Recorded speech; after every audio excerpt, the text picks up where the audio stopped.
Hey everyone, welcome back to my channel, and today is a little bit of a story time, and I want to share with you why my latest camera purchase was not the Nikon ZR, and I chose to go with the Lumix S5IIX for 2026 and for my future filmmaking needs.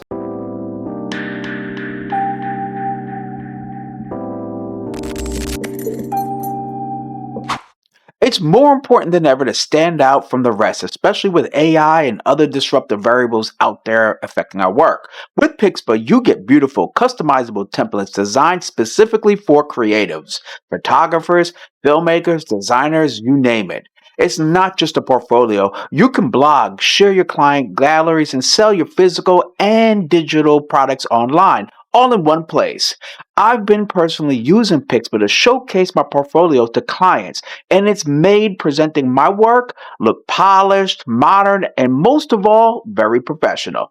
And the best part? It's simple to use. No coding required. Just focus on creating and let Pixpa do the heavy lifting. Remember, the first impression is often the only impression that matters. Ready to level up your portfolio? Head on over to Pixpa.com and use my code ROBERT55 to get 55% off of annual plans. Don't miss out because your work deserves to shine. What I'd like to do first is compare the specs and features of the Nikon ZR up against the Lumix S5IIX, so that helps to better understand why those specs and features is what made me choose the Lumix S5IIX. As many of you know, Lumix sports a 24 megapixel full frame sensor, and it does come with dual native ISO, base at 640 and 4000. It does have the capability of shooting 6K open gate footage, which is phenomenal. I really like that. And with the S5IIX, I can actually record ProRes internally, ProRes RAW externally to a field monitor like the Atomos Ninja 5, and it can do Blackmagic RAW externally to an external recorder as well. So that's really, really cool.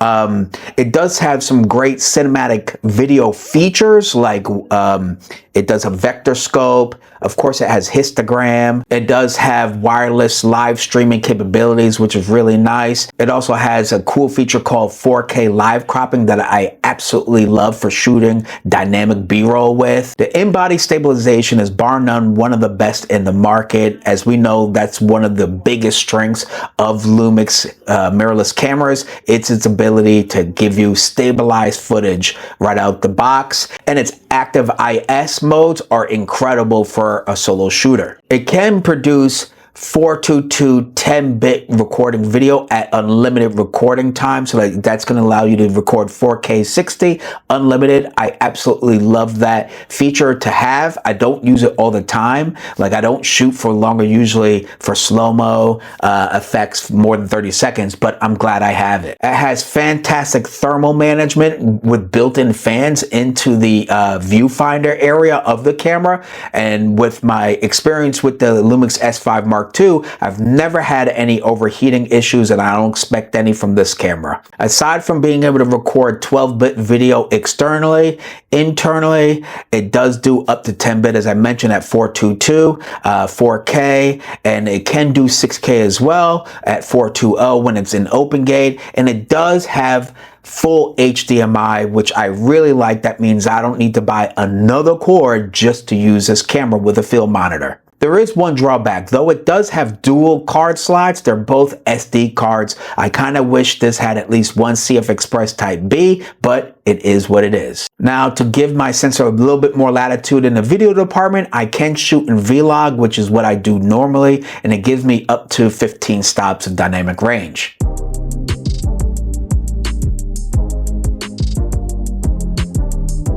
Now let's break down the specs and features of the Nikon ZR. The Nikon ZR sports a 24 megapixel partially stacked sensor, the same sensor that we've found in the Nikon Z6 Mark III.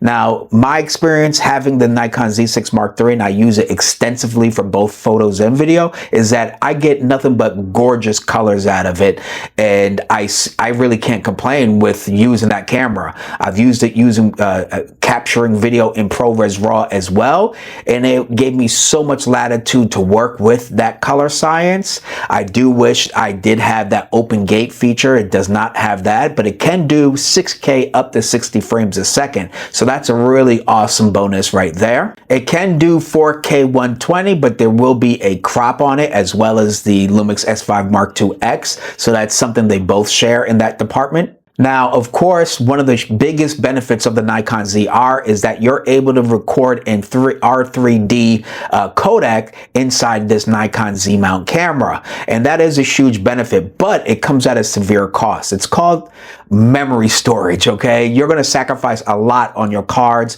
I would definitely have nothing less than 1 terabyte CF Express Type B card in this camera if you plan on shooting R3D.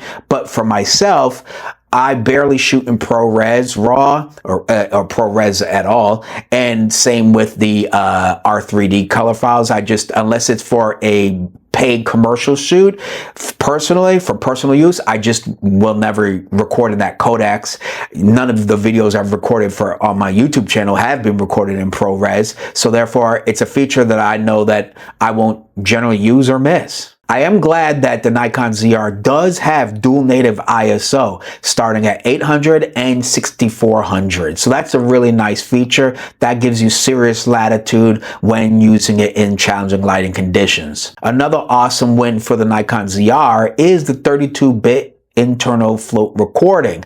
Now myself, up to this point, I've never needed 32-bit float audio recording. So it's like a lot of things. If you've never had it, you've never used it, you'll never miss it. And I'm sure many people feel the same way with OpenGate, but I've used OpenGate numerous times in my filmmaking, and I've never really had the urge or wish that I had 32-bit float audio until who is it, DJI and Rode started promoting that feature. Now I understand the latitude, but at the same time, I just don't find me using it a whole lot. So I don't think I'm going to miss it a whole bunch using the S5IIX, but it is a real nice feature to have. Another obvious pro when it comes to the Nikon ZR is its form factor. It's really compact, it's slim.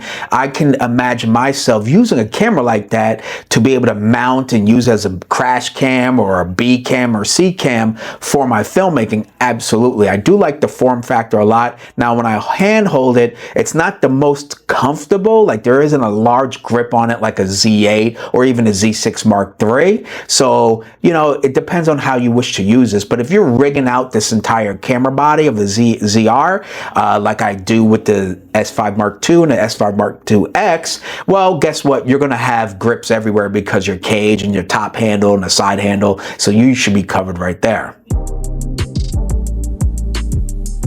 Now, it's important to note that both of these cameras can still shoot photos absolutely well. The Nikon ZR is definitely heavier on the video-centric features and the capabilities, but it does lack the full HDMI. It does lack that it doesn't have the open gate or anamorphic support and a few other things that to me I just use way more often. Even with the S5 Mark II, yes, it did produce great photos, and yes, it was touted as a hybrid camera, but I used it by far way more for video work. So when I'm looking at these cameras, I'm looking at my video workflow and which one does it fit into my workflow more easily and make it that much more efficient. And guess what? Features to me actually matter. What is inside the camera, not just what's being told to me and sold to me.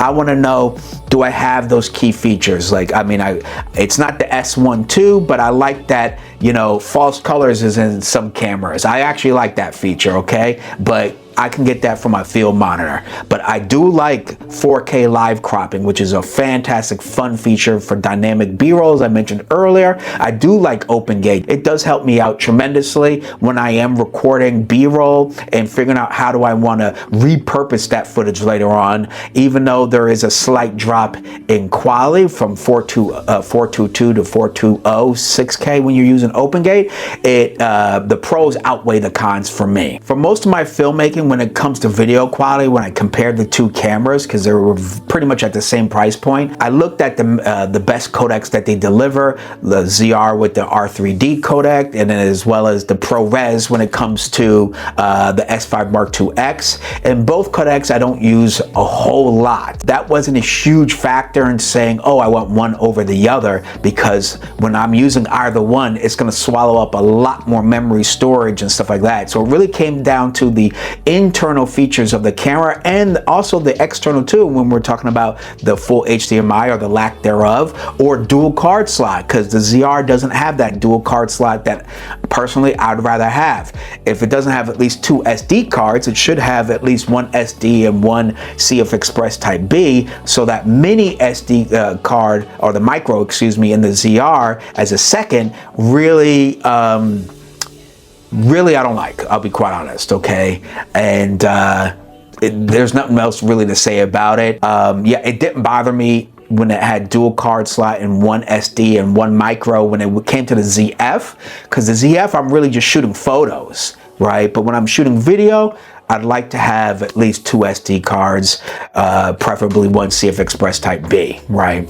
So once I realized there's a lot of features within the Lumix S5 Mark II that I really enjoy and use often, and quite honestly, I didn't want to give up, I went with the Lumix S5 Mark IIX versus the ZR. Not because of image quality, not because of the capabilities per se. I'm sure I could pull some great footage out of it, but I just love the features and the specs that the Lumix cameras tend to come with that really enhance my workflow. 4K live cropping, the open gate, all the video features built within the camera, anamorphic D-squeeze I really like a lot as well. And quite honestly, I've gotten used to it. I'm a little spoiled. Yeah, some cameras don't come with it, but guess what? When you do have it and it does work within your workflow, I'm sorry, it's hard for me to give up. So when I saw the sale, I acted on it. It was $19.99, and guess what? It actually came with a free lens. I got the 50mm Lumix f1.8 lens for free as a gift from purchasing it. So really, I came up on a $400 lens, bought the camera for $2,000, and then I bought a full cage, a small rig Black Mamba cage to go with it, and now my rig is totally tricked out. Let me know what you think of my decision of pulling the trigger and buying the Lumix S5 Mark IIX over the Nikon ZR. Am I crazy? Let me know down below. And of course, if you enjoyed this video and you would like to see more, don't forget to press that like, that share, and subscribe. And yes, hit the bell icon to get notifications for upcoming content. I'm Robert Silver, and until next time, keep shooting and stay creative.